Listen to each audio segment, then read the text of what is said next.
What's the first thing that catches your eye when you look at this photo?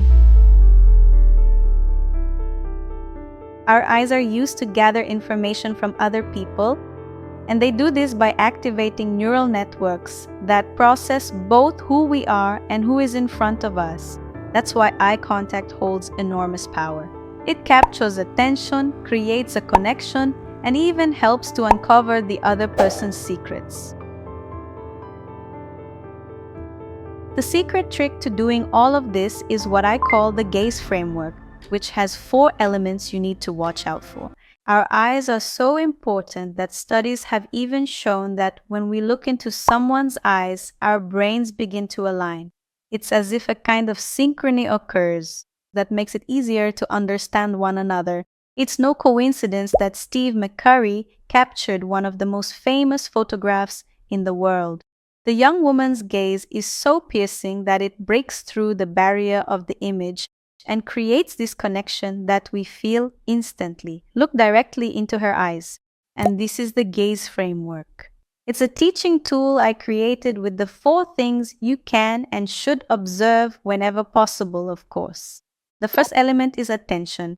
In other words, instead of looking at the other person's hands, their clothes, or their forehead, start looking right into their eyes to pay more attention to the person's gaze itself. So when you're talking to someone, pay attention to whether they hold your gaze, if they look away, or if they're more restless, looking all around but not at you.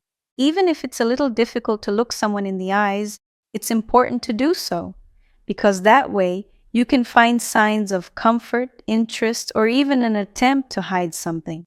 For example, a person who looks at you very calmly is usually quite focused and interested in what you're saying.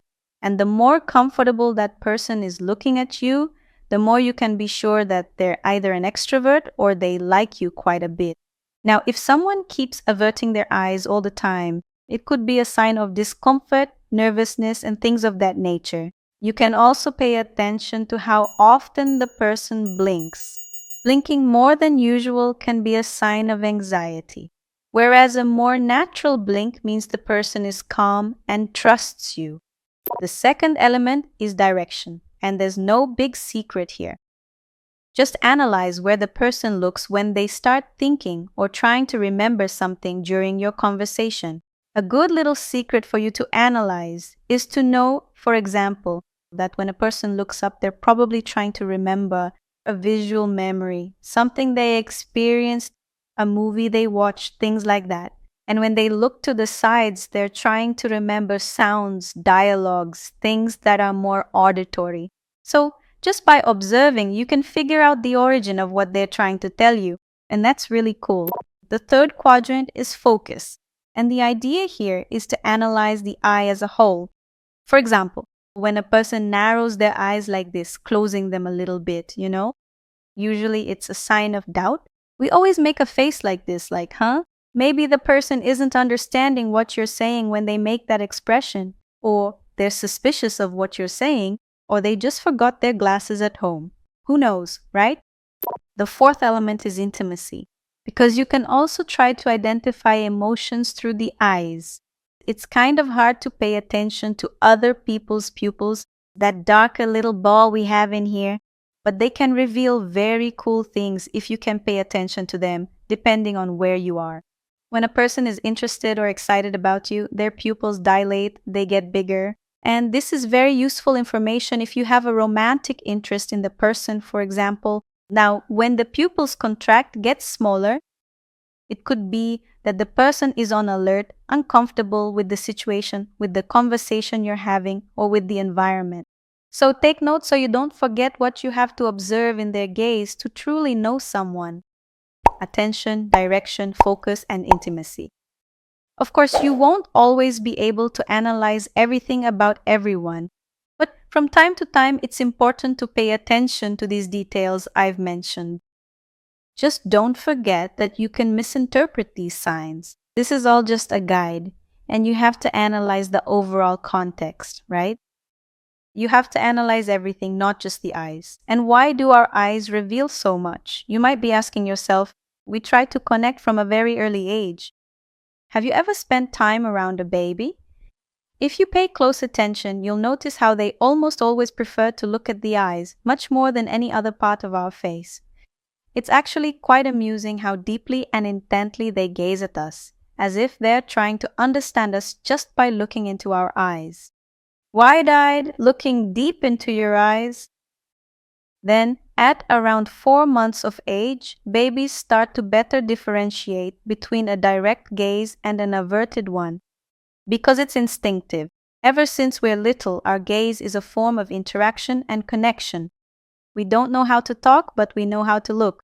Now, here's a curious thing that happens when you can't see the other person's eyes. There's a study that shows that when eye contact is blocked, like when we're wearing sunglasses, for example, the emotional connection becomes weak. People end up feeling less closeness. There's something else very curious to tell you. I found other studies showing that when a humanoid robot, one that looks like a person, for example, follows our gaze, we conclude that it's a friendly robot.